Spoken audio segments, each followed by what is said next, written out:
Here we have an 88-year-old man born in the late 1930s. If you can imagine, he came in with low back pain. He was complaining of kind of left lower hip and low back pain. And what we know is that the yellow lines are normal. So that spine should be straight from front to back and the hip should be level. This is a moderately severe scoliosis, the apex being at that third lumbar segment where it's rotated and tipped on its side, which brought along the upper part of his lumbar spine as well. We can see it starting to straighten up at the top, but obviously this right or dextro and levoscoliosis in 5 segments is pretty severe. The severity of the arthritis over time is also indicative of how long it's been going on. His left pelvis is slightly higher than the right. The problem with the pain in his hips themselves is this right rotation of the pelvis. So he's high on that left, rotated on the right. And then we can see that here as well. That line does not bisect the pubic bone, left pubic rami higher than the right hand side. When we look at this view from the side, caught a little bit of his arm, but here we're expecting that the bones touch the line, and they actually do. Somehow maintained his lumbar curve. What we see here is some degenerative slipping of L5 over that sacrum. We have little to no disc space left. In the segment above, this thin black line is known as a vacuum sign, and it shows us signs of disc bulging, old disc injury type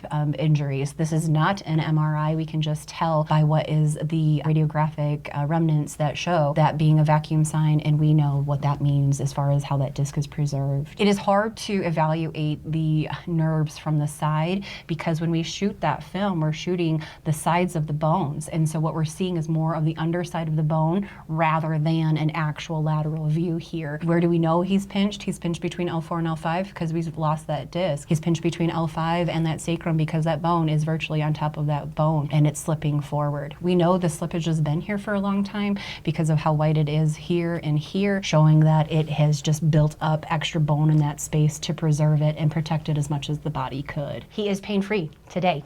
Within about that 8 to 12 visit mark, he is completely pain-free. He's able to walk without pain. He's able to bend without pain. He's able to do his dishes without pain, which was something that he noticed. He couldn't bend over the sink anymore. So we have a happy camper. He's still continued his massage throughout his treatment plan. He got adjusted and now he's feeling better. And so it's never too late to start with chiropractic care because even though you're 88, you have scoliosis, you have arthritis, we have some degenerative slipping, he can still get better. This will never look normal on x-ray, but we have restored this man's quality of life because he's able to do what he needs to do without pain.